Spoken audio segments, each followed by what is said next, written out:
अफगानिस्तान से अमेरिकी फौज की वापसी के मुतालिक यूएस हाउस इंटेलिजेंस कमेटी के चेयरमैन एडम शिफ का अहम बयान। मौजूदा सूरत हाल के पेश नजर तयशुदा मुद्दत में अमेरिकी फौज की वापसी को लेकर शक व शुबा का किया इजहार।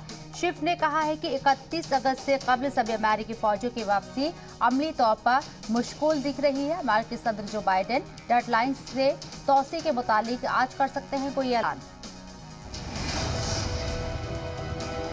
अमेरिकी फौज की वापसी को लेकर फ्रांस ने भी किया तशवीश का इजहार। फ्रांसीसी वजीर दिफा ने कहा है कि जो लोग तालिबान से खतरा महसूस कर रहे हैं उन्हें निकालने के लिए फ्रांस हर तरह की मदद करने के लिए तैयार है। अफगानिस्तान में तैनात फ्रांसीसी सफीर से वीडियो कॉन्फ्रेंसिंग के जरिए बात करते हुए वजीर दिफा ने कहा है कि काबुल एयरपोर्ट तक पहुंचना सबसे बड़ा मसला है। व्हाइट हाउस और सीनियर अहलकारों को बरतरफ किए जाने से मुताल्लिक खबर की कौमी सलामती के मुशीर जैक सुलीवान ने की तरदीद। सुलीवान ने कहा है कि अमेरिकी सदर ने उनके सामने ऐसी कोई बात नहीं कही है जिससे यह अंदाजा हो कि वो इस तरह का इरादा रखते हैं।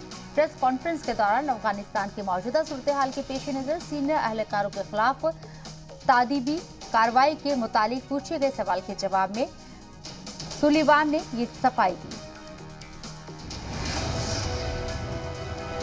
अफगानिस्तान के मौजूदा बहरान से जर्मनी में मुकीम शामी पनाह गुज़ीनों की बढ़ सकती है मुसीबत। तालिबान के कब्जे के बाद बड़ी तादाद में अफगान मुहाजिरीन के जर्मनी आने की उम्मीद। शामी पनाह गुज़ीनों का कहना है कि अफगान मुहाजिरीन की आमद से जर्मन शहरियत हासिल करने की राह हो सकती है मुश्किल और आम इंतखाबात में मुहाजिरीन के खिलाफ सख्त गी मौक़िफ़ रखने वाली जमातें इसे बना सकती हैं इंतखाबी मुद्दा।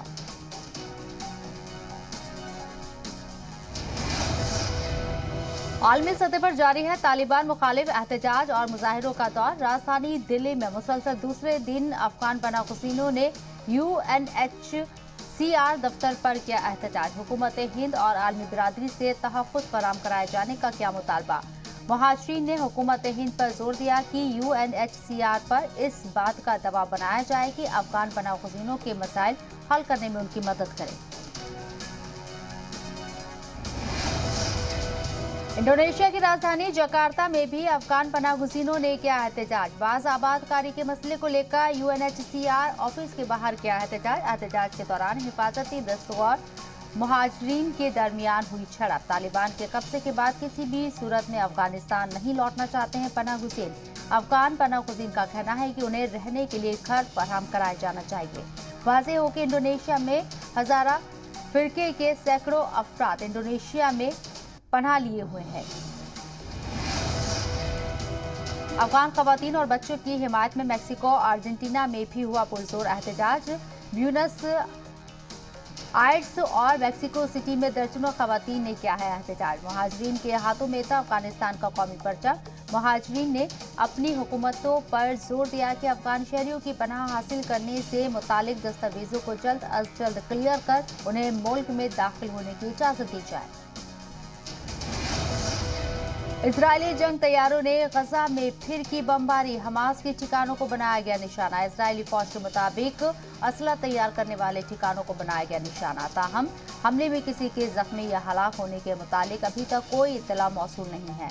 आतिश के गुब्बारा छोड़े जाने के बाद इजरायली फिजाइया ने किया है हमला। इजरायली फौज का इल्जाम है कि आतिश के गुब्बारे के सबब जनूबी इजराइल में कई मकाम पर लगी है आग। लेबनान में गहराता जा रहा है तेल का बहरान। ऑयल स्टेशन पर पेट्रोल भरवाने के लिए लगी गाड़ियों की लंबी कतार। राजधानी बैरूत से जनूबी लेबनान जाने वाली शाही राह पर सैकड़ों गाड़ियों की लगी है कतार। शुमाली लेबनान जाने वाली सड़क पर भी रास्ते में फंसी हुई हैं सैकड़ों गाड़ियां। वाज़ेह रहे कि गुज़िश्ता इतवार को हुकूमत ने गैसोलाइन की कीमतों में इजाफा किया है। लेबनान में तेल बहरान के खात्मे के लिए ईरान से मदद आ रही है। हिजबुल्लाह चीफ हसन नसरुल्लाह के मुताबिक तेल के टैंकर से भरा ईरानी तेल बरदार जहाज लेबनान के लिए रवाना हो चुका है। लेबनान में अमेरिकी सफीर का कहना है कि लेबनान को ईरानी तेल की नहीं है जरूरत। खबरों के मुताबिक तेल बहरान खत्म करने के लिए अमेरिका ने मिस्र और उर्दन से लेबनान की मदद करने की अपील की है।